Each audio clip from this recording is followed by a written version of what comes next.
የተወደዳችሁ የቦርከና ሚዲያ ቤተሰቦቻችን በዛሬው የነጻ ሐሳብ ዝግጅታችን በዶክተር አክሎግ ቢራራ የተዘጋጀውን ኢትዮጵያን እንደ ዩጎዝላቪያ ሳይበትኗት እንታደጋት በሚል የተዘጋጀውን ጽሑፍ ወደ እናንተ እናደርሳለን። አብራችሁን ቆዩ። የቦርከና ሚዲያ ቻናልን ሰብስክራይብ፣ ላይክ እና ሼር በማድረግ ዝግጅቱን ማድመጥ እንድትጀምሩ በአክብሮት የጋበዝን ወደ ጥንቅሩ እናልፋለን። አብራችሁን ቆዩ። ኢትዮጵያን እንደ ዩጎዝላቪያ ሳይበትኗት እንታደጋት በዶክተር አክሎግ ቢራራ። ይህ ትንታኔ ባለፈው በቦርከና ላይ ካወጣሁት የፖለቲካ ኢኮኖሚ ትንታኔ ጋር ግንኙነት አለው። ለየት የሚያደርገው ረሃብተኝነት፣ ድህነት፣ የሰብአዊ መብቶች ሙሉ በሙሉ በሚያስብል ደረጃ መገርሰሳቸውና የአብይ አህመድ ኦህዴድ ብልጽግና አገዛዝ ለህዝብ መሰረታዊ ፍላጎቶች ደንታቢስ መሆኑ ታሪካዊቷን ኢትዮጵያን ሊበታትናት እንደሚችል አለመገንዘቡ ነው። እንደ አውሮፓውያኑ አቆጣጠር ሰኔ 1991 ጀምሮ እስከ ጥር 1992 ባሉት ጊዜያት ውስጥ የፍርሰት ሂደቷን ጨርሳ የፈረሰች ዩጎዝላቪያ ከመበታተኗ በፊት ተከትለው የነበረው ፖለቲካዊ ስርዓትና የኢኮኖሚ ግሽፈት አሁን የብልጽግናው ሊቀመንበር ከሚያካሂዱት ጋር ሙሉ በሙሉ በሚያስብል ደረጃ ተመሳሳይ ነበር። ጸጉር ሲመልጥና ነገር ሲያመልጥ አይታወቅም እንዲሉ ሀገርም ሲወድቅ አይታወቅምና ኢትዮጵያ እንደ ዩጎዝላቪያ ከመሆኗ በፊት ሁሉም ብሔረሰብ በአንድነት ሊመክርና የብልጽግናውን ስርዓት በጋራ ትግል ሊያስወግደው ይገባል። በአሁኑ ሰዓት ስልጣን ላይ ያሉት የብልጽግናው ሊቀመንበርና እሳቸው ያዋቀሩት መንግስት ለኢትዮጵያ ብሔራዊ ስጋት መሆኑን በተግባር አሳይቷል። የኢትዮጵያን ቁልቁለት ጉዞውን በፍጥነት እያሽከረከሩ ይገኛል። ይህ ሆነ ተብሎ የሚሰራ እቅድ ነው። ይህንን ስርዓት መታገልና ከዙፋኑ መንቀል የአማራው ህዝብ ብቻ የቤት ስራ ሳይሆን የሁሉም ኢትዮጵያውያን ግዴታ ነው። ረሃብ ጊዜ አይሰጥም የሚለውን አባባል በቴሌቪዥንና በሬዲዮ ሳይሆን በተግባር ሁላችንም የምናውቀው የረሃብ ክፉ ገጠመኝ ነው። በአሁኑ ሰዓት በኢትዮጵያ የደረሰው የረሃብ አደጋና ቀጣይ ያንዣበበውን ስጋት በሚገባ ላጤነ ማንኛውም ጤነኛ አእምሮ ያለው ሰው መገንዘብ ያለበት የብልጽግናው መንግስት ድህነትን ብቻ እያበለጸገ ይመስላል። ድህነት ደግሞ ብሔርና ጾታ፣ ሃይማኖትና እድሜ ወዘተ ለይቶ የሚያጠቃ መርጦ የሚተው ሳይሆን ሀገራዊ ስጋትና ህዝባዊ አደጋ ነው።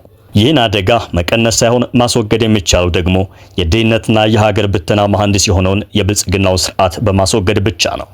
የኢትዮጵያውያን የጋራ መግባቢያ እየሆነ የመጣውን የረሃብና የችጋር ምንጭ በጋራ ተነስተን ማስወገድ ካልቻል የዩጎዝላቪያ እጣ ፈንታ በደጃችን ቆሟል። ያ ከሆነ ደግሞ እንደ ህዝብ ሁሉም ተጎጂ እንጂ ማንም አትራፊ እንደሌለ መገንዘብ። ለመሆኑ ይህን ስርዓት ማን ይታገለው? እንዴት እንታገለው?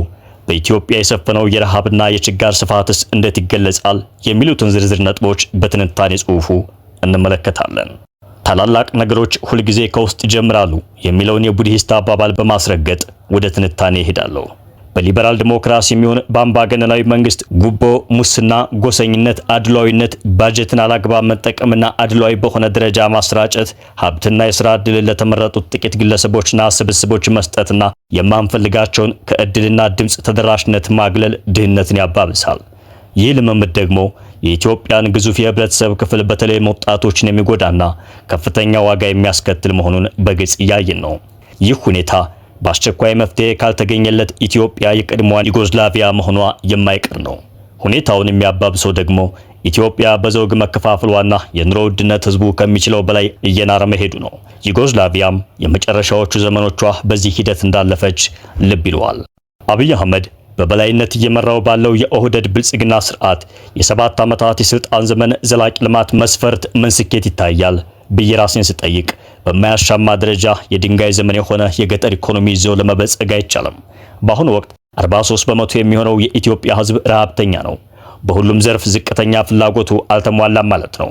ማለትም ምግብ፣ ንጹህ ውሃ፣ የጤና አገልግሎት፣ መጠለያ፣ ንጽህና፣ ትምህርት፣ የኤሌክትሪክ አቅርቦት መስፈርት ሲገመገም 70 በመቶ የሚገመተው የኢትዮጵያ ህዝብ በድህነት ውስጥ ይኖራል። ይህንን በመሬት ላይ የሚታይ ሀቅ ከተቀበልን የኢትዮጵያ መንግስት ዋናው ትኩረት ከምን ላይ ነው ብለን የመጠየቅ ግዴታና ኃላፊነት አለብን። አንድ ወዳጄ ያልተማሩ አባቶቻችን ያስረከቡንን የጀግኖች ሀገር የተማሩ መሀይሞች እያፈረሷት ነው አለኝ። ይህ የማይካድ የፖለቲካና የማህበራዊ ምህዳር ኢትዮጵያን ወደ መበታተን ጫፍ እየገፋት ነው።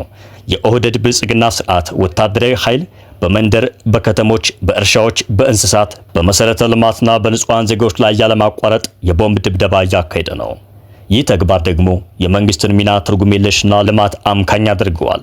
እሱም የአብይ አህመድን ብልጽግና መንግስት ብለን ከጠራ ነው። ገዢ እንጂ መንግስት አይደለም። የህዝብ አዛዥ እንጂ የህዝብ አገልጋይና ታዛዥ አይደለም። ምክንያቱም ይህ ስርዓት ግዙፍ መዋለ ንዋይ ለጦርነትና ለስለላ ለቁጥጥር ስለሚያውል ነው። ጦርነት ደግሞ ኢኮኖሚን ብቻ ሳይሆን ትውልድን አምካኝ ነው። ጦርነትና ሰላም፣ ጦርነትና እርጋታ፣ ጦርነትና አብሮነት፣ ጦርነትና መልካም ጉርብትና አብሮ አይሄዱም። ጦርነት ካለ ጭካኔ አይቀርም። ጦርነት ካለ ፍርሃት አይቀርም። ሕፃናት በጦርነት ካደጉ ጦርነት የተለመደ ይመስላቸዋል። የእርስ በርስ ጦርነት ደግሞ በባሰ ደረጃ አምካኝ ነው። ጭካኔው መረን የለቀቀ ነው። የጦር ኃይሉ ግዙፍ ቢሆንም በጭካኔ የሚገዛ መንግስት ደግሞ እድሜው ረጅም ሊሆን አይችልም። በአብይ አህመድ አገዛዝ በኢትዮጵያ ውስጥ የታፈነው የፖለቲካ፣ ማህበራዊ፣ ኢኮኖሚያዊና ባህላዊ ምህዳር በተጎዱ ቡድኖች መካከል ያለውን የእርስ በርስ መተማመን የሚቀንስና ገዢው አካል በርካታ መሰናክሎችን ለመቅረፍ ባለው አቅም ላይ እምነት እንዳይኖር አድርጎታል። የአመራር ብቃት የሚመነጨው ለሰብአዊነትና ሰብአዊ መብቶች ቁርጠኝነት ሲኖር ነው። የመንግስት አመራር ኢሰብአዊ ማለትም ኢልባዊ፣ ጨካኝ፣ ይቅር የማይል ምህረት የለሽ፣ ርህራሄ የሌለው ከሆነ መሪው ችግሮችን ለመፍታት የሚጠቀምባቸው መሳሪያዎች እነዚህንና ዋና እሴቶችን ያንጸባርቃሉ። ስለሆነም የሚያደርሰው ጥፋት ሁሉ ጀግንነት ይመስለዋል። የጥፋቱን ድርጊት የሚደግፉ ተከታዮች ስላሉት ጭራሽ ሁኔታውን ያባብሰዋል። እንደ ኢትዮጵያ ባሉ ብዙ ብሔር ብሔረሰቦችና እምነት ባለበት ሀገር ውስጥ ተፎካካሪ ፍላጎቶች ባሉበት አዛኝና ተቆርቋሪ መሪነት በጣም አስፈላጊ ነው። ኢትዮጵያ ደግሞ እንዳለመታደል ተቆርቋሪ መንግስት የላትም። በሁሉም ዘርፎች ተተኪነትን የሚያጠናክር አገዛዝ ነው ኢትዮጵያን የበከላት። ተቋማትን ሙሉ በሙሉ በሚያስብል ደረጃ የአንድ ዘውግ አገልጋይ አድርጎታል። ባንኮችን በሙሉ፣ ፍርድ ቤት፣ መከላከያ፣ ፌዴራል ፖሊስ፣ መረጃ፣ ሚዲያ፣ የመሬት ይዞታ ወዘተ የስርዓቱና የስርዓቱ መሪ አገልጋይ ተደርገዋል። በየትኛውም ሀገር ለሁሉም ዜጋዎች ሰብአዊ መብት መቆምና ፍትሃዊ አያያዝ ማሳየት አስፈላጊ ነው። አሊያ ህዝቡንም ሀገሩንም ለባሰ አደጋ ይዳርጋል። አደጋው የሚባባስበት መሰረታዊ ምክንያት ገዢዎቹ ተሸናፊዎችንና አሸናፊዎችን ስለሚመርጡ ነው። በኢትዮጵያ ተሸናፊዎቹን በተከታታይ እያሳደደ ያመክኗቸዋል። ንጹሃን ይሞታሉ። ይህ ድህነትን ያባብሰዋል። የድህነት ጥልቀት መጨመር ደግሞ ለኢትዮጵያና ለመላው ህዝቧ የህልውና ቀውስ ሆኗል። ከድሆችና ምንም አይነት የመንግስት ትኩረት ካልተደረገላቸው ከ30 ዓመት በታች ናቸው ኢትዮጵያውያን ወጣቶች መካከል 65 በመቶ የሚሆነው የኢትዮጵያ ህዝብ ሌላ አማራጭ ስለሌላቸው ከአደገኛ አካላት ለሚቀርቡ ፈተናዎች ተጋላጭ ናቸው። በእነሱ ላይ ልንፈርድ አንችልም። ኑሯቸውና ህይወታቸው አስገዳጅ ስለሆነባቸው እንጂ የሚመርጡት በሀገራቸው ሰርተውና ተከብረው መኖርን ነው። መፍትሄ አለ ወይስ የለም ብለን ስንጠይቅ ፍትህ፣ ሰላምና እርጋታ ሲኖር መፍትሄው ቀላል ነው። መንግስትና የሲቪል ማህበረሰቡ ድህነትን ለማጥፋት ቁርጠኝነት ማሳየት አለበት። የኢትዮጵያ መንግስት የመጀመሪያው ኃላፊነትም ይሄው ነበር። ነገር ግን ድህነትን ከመቅረፍ ይልቅ ድሃን ማጥፋትና ድህነትን ማበልጸግ ቀዳሚ ስራው አድርገው ይዘውታል። ይህ ብቻ ይህንን ስርዓት ከሌሎች ሀገሮች ይለየዋል። በዚህ ዘገባ ላይ እንደሚታየው እያንዳንዱ የሰው ፍጥረት ህይወቱን፣ ኑሮውን ለመደገፍ በዝቅተኛ ደሞዝ ምግብ፣ ውሃ፣ መጠለያ፣ ጤናና ልብስ ያስፈልገዋል። በተዛማጅ ትምህርት፣ መጓጓዣ፣ የህይወት ዋስትና ያስፈልገዋል። እነዚህ ዝቅተኛ የሰው ልጅ መሰረታዊ ፍላጎቶች ናቸው። እነዚህ ፍላጎቶቹ ከተሟሉለት ደግሞ ህዝብ ሊሰራ አይችልም፣ ሊንቀሳቀስ አይችልም፣ ሊያመርት አይችልም። ውሃ ካልጠጣም እንዲሁ፣ ጤናው ከታወከም እንዲሁ። በገፍ የሚሰደድበት አንዱ መሰረታዊ ምክንያትም ይህ ነው። ሌላው ጦርነትና ግጭት ነው። ህዝቡና መንግስት ተደጋግፈው ቢሰሩ የሰው ልጆች መሰረታዊ ፍላጎቶችን በማሟላት በኢትዮጵያ ሰላምን፣ ሰብአዊ ደህንነትንና መረጋጋትን አዎንታዊና ዘላቂ ማድረግ ይችላሉ የሚል እምነት አለኝ። ሆድና ጀርባ ከሆኑ ግን አይችሉም። ፍላጎቶች ሲሟሉ ኢትዮጵያውያን በራሳቸውና በሀገራቸው ማመን ይጀምራሉ። በጣም የሚያሳዝነው ግን የአብይ መንግስት ይህንን ግዴታ አያውቀውም። የእድገትና የልማት አጀንዳውም ፍጹም ተቃራኒ ነው። የእርስ በርስ ጦርነት ዛሬ የተጀመረ አይደለም። ዛሬ የበለጸጉ ሀገሮች የምንላቸው እንደ ጀርመን፣ እንግሊዝ፣ ጣሊያን፣ ቻይና ወዘተ ብዙ የእርስ በርስ ጦርነት የተካሄደባቸው በደም የተበከሉ ሀገሮች ናቸው። በአፍሪካ ሩዋንዳና ናይጄሪያን በተመሳሳይ በንጹሃን ዜጎች ላይ የተፈጸመው እልቂት ላወቀበት ብዙ ያስተምራል። ጀርመኖችና ጣሊያኖች የሚናገሩት በተመሳሳይ ቋንቋ ነው። ብሔራቸው አንድ ነው። የአፍሪካ ሀገሮችን የሚለየው ሩዋንዳም ሆነ ናይጄሪያ ልዩ ልዩ ብሔረሰቦች የሚኖርባቸው ሀገሮች መሆናቸው ነው። የብሔር ልዩነቶቻቸውን በጥበብ እያስተናገዱት ይታያሉ። ቁም ነገሩ የሀገርና የሀገረ መንግስት ግንባታ ሽርሽር አይደለም። ላወቀበት ከላይ ከተጠቀሱት የተለያዩ ሀገሮች ልምዶች ትምህርት ወስዶ የህዝቡን መሰረታዊ ፍላጎት ማሟላት ነው። ይህን ግን የአብይ አህመድ ብልጽግና ትምህርት ሊወስድበት አይችልም። ትምህርት ይወስድበታል ከተባለም እልቂቱን እንዴት ከነዚህ ሀገራት በላቀ መጠን ማሳደግ እችላለሁ ብሎ ነው የሚያስበውና የሚሰራው። ይህ ዝንባሌ ጤናማ አይደለም። ድህነት ለሰላም፣ ለእርጋታ፣ ለአብሮነት፣ ለእድገትና ለልማት፣ ለሀገረ መንግስት ግንባታ ለመልካም ጉርብትና ጸር ነው፣ መሰናክል ነው።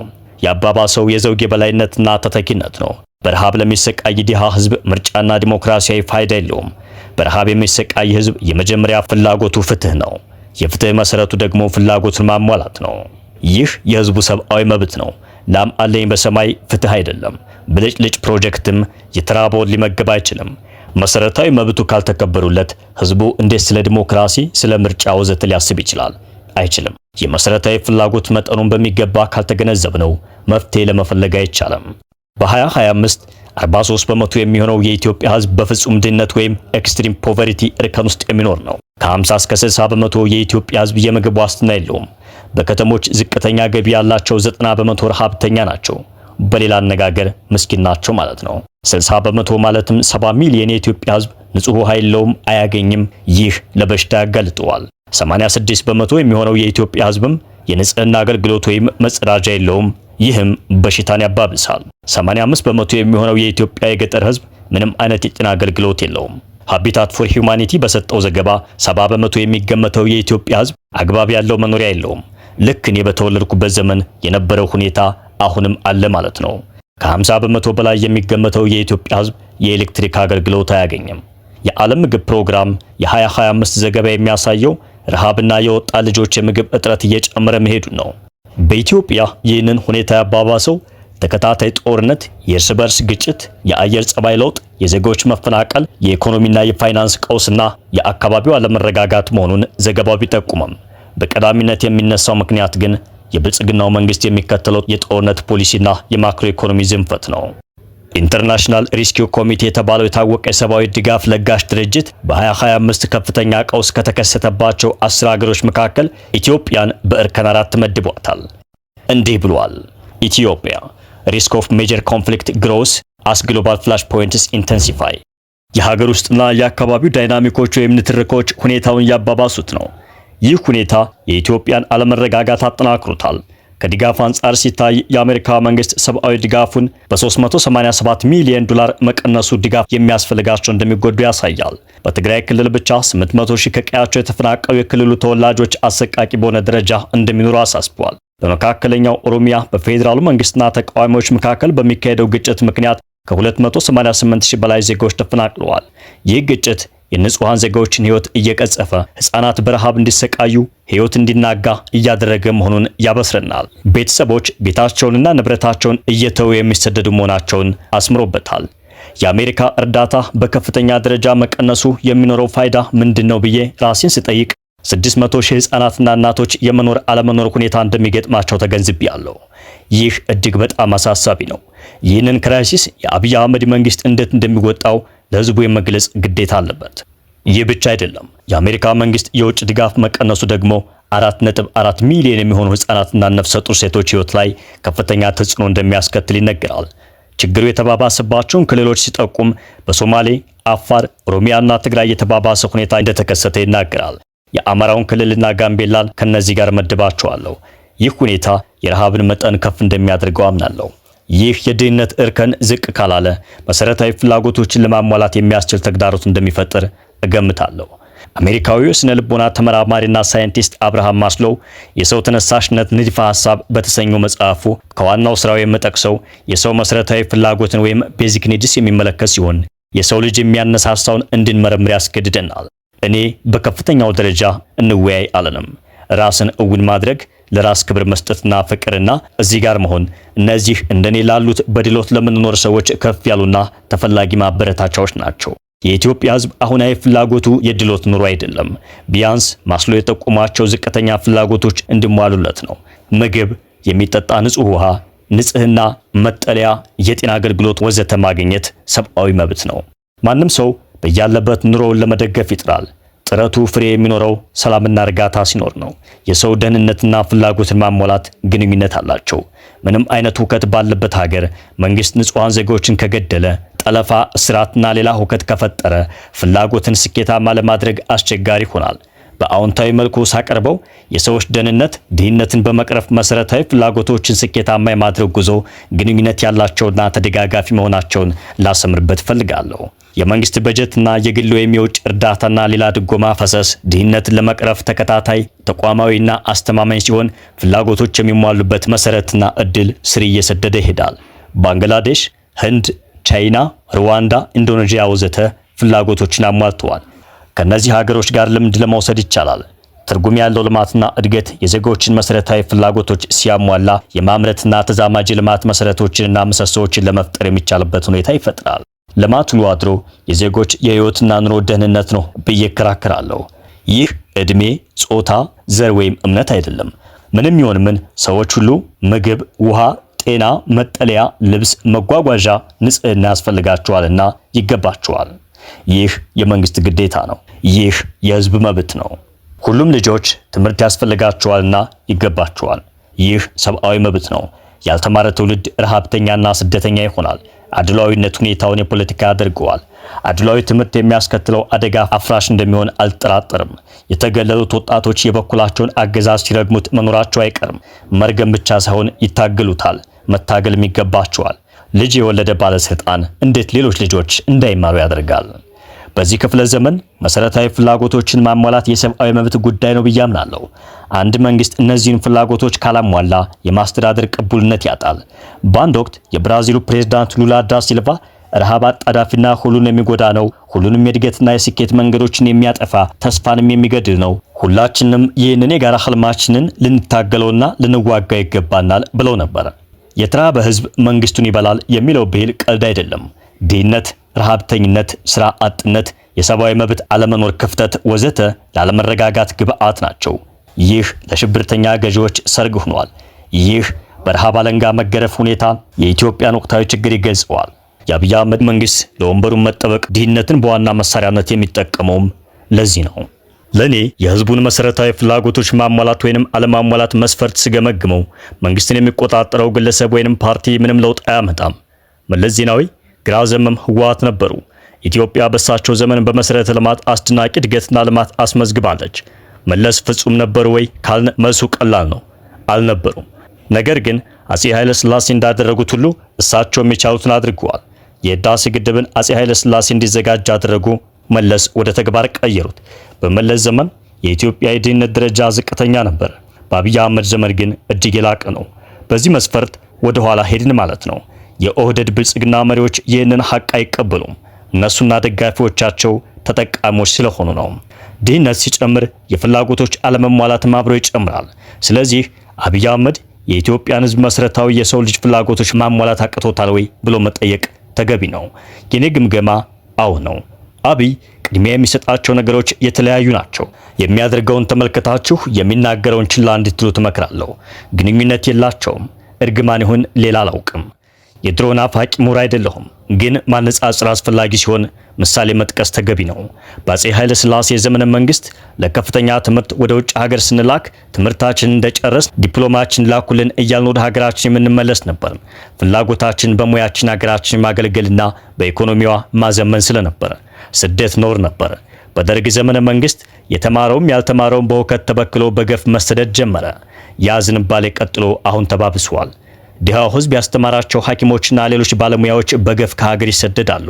ከሀገር እንዴት ልውጣ እንጂ በሀገሬ እየኖርኩ ህዝቤን ላገልግል፣ ሀገሬን እንዴት ላዘምን የሚለው ክፍል እየቀነሰ ሄዷል። ለዚህ ዋናው ምክንያት የስርዓቱ ከፋፋይነት፣ አድሏዊነት፣ ጎሰኛነት፣ ተጠቂነት፣ ሙሰኛነት፣ አፋኝነት፣ ጦረኝነትና ሀገር አምካኝነት ነው። እርግማን ይሁን ሌላ እኛ ኢትዮጵያውያን ሀገር ዘመናዊ የማድረግ ሂደትን አላወቅንበትም። ከላይ የጠቀስኩትን ልድገመው። ያልተማሩት አባቶቻችን በአደራ የሰጡንን ታሪካዊና በነጻነቷ የምትታወቅ ሀገር የተማሩ መሃይማን እያፈረሷት እያየን ድምፅ እንኳን አናሰማም። ይህ የሚመስጥ ብሂል ነው። ምሁር እንዴት ይፈራል? እንዴት አድርባይ ይሆናል ማለታቸው ነው። መልሱን ለእናንተ ልተወው። አብይ ስልጣኑን ለማቆየት ምን አይነት መሳሪያ ይጠቀማል? ብንቀበልም ባንቀበልም ድህነት እየጨመረ ነው። የዜጎች ፍላጎት አልተሟላም። ድሃ ሆኖ የተወለደ ህፃን ድሃ ሆኖ የመኖር እድሉ ከፍተኛ ነው። የአብይ አህመድ አሊ ዋና ትኩረት ድህነትን መቅረፍ አይደለም። እንዲያውም ድሃ የሆነን ህዝብ በቀላል ለመግዛት ይቻላል የሚል ግንዛቤ እንዳለው አምናለሁ። ግዙፍ ገንዘብ ለግለሰቦችና ለስብስቦች ይለግሳል። አብይ አህመድ ከሚጠቀማቸው መሳሪያዎች መካከል ህግና ስርዓት ለማስከበር በሚል ሽፋን በመላው ሀገሪቱ በሚያስብል ደረጃ የከፈተው ጦርነት ለስልጣኑ የሚጠቀመው ዋና ስልት ነው። በኢትዮጵያ የድህነትን ስር ማጥፋት ከፈለግን መንገዱ በሁሉም ዘርፍ ያለውን እመቃቀም ችሎታ መልቀቅ ወይንም ማነቆዎችን ማስወገድ አስፈላጊ ነው። ምን ይደረግ? የምግብ ምርትን ማሳደግ፣ የንጹህ ውሃ መጠጥ አቅርቦትን ማቀናጀትና ዘመናዊ ማድረግ፣ የጤናና የትምህርት አገልግሎትን ስርጭት ማመቻቸትና ሚዛናዊ ማድረግ፣ የገጠሩ ህዝብ የመብራት አቅርቦት ተጠቃሚ እንዲሆን ግፊት ማድረግ ግድ ይላል። ህዳሴን ገድቦ ለህዝብ አገልግሎት ካልዋለ፣ በኩራዝ ለሚኖረው ህዝብ ካልደረሰ እኔም ሌሎችም ድጋፍ የሰጠነው ለምን ይሆን ብለን መጠየቃችን አይቀርም። እነዚህን ስኬቶች ለማግኘት ደግሞ በብልጽግናና በአብይ አህመድ የስልጣን ዘመን የሚሳኩ አይደሉም። መፍትሄው የችግሩን አረም መንቀል ነው። የኢትዮጵያ ኢኮኖሚ አብዛኛው የገጠር ህዝብ ኢኮኖሚ መሆኑን ሁልጊዜ ማስተጋባት ያስፈልጋል። የገጠሩ ህዝብ መሰረታዊ ፍላጎቶችን ማሟላት ከፍተኛ ትርፍ ያስገኛል። ፍላጎቶች ካልተሟሉ ሰላምና እርጋታ ሊኖር አይችልም። ይህ ወደዚህ ትችት ፍሬ ነገር ማለትም ወደ ኤሊት ኢኮኖሚ ይዞታ ይወስደኛል። እንዲህ አይነቱ ቀረጻ ብዙውን ጊዜ ከመደብ ጋር የተያያዘ ነው። በኢትዮጵያ ያለው ሁኔታ ቀይጥ ሆኗል። የብሔር ልሂቃንና መደብ ተያይዘዋል። በኢትዮጵያ የሀብትና የፖለቲካ ስልጣን በጥቂት እጆች ማሰባሰብን አምካኝና ጎጂ የሚያደርገው ብሔርንና መደብን መሰረት ያደረገ ኢኮኖሚያዊ፣ ፖለቲካዊ፣ ማህበራዊና ባህላዊ ቅኝቶችና ትስስሮች ያሉት የአንድ ዘውግ የበላይነት ሁኔታ መከሰቱ ነው። ይህ ክስተት ሀገር አፍራሽ ስለሆነ አደገኛ ነው። ብዙ ሚሊዮኖችን ይጎዳል።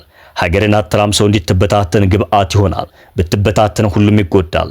አሸናፊ ሊኖር አይችልም። ወደ ኋላ ተመልሰን ማስሎ የሰጡትን የመሰረታዊ ፍላጎቶች ሞዴል ብናጤን የብዙሃኑ የኢትዮጵያ ህዝብ መሰረታዊ ፍላጎቶች አልተሟሉም።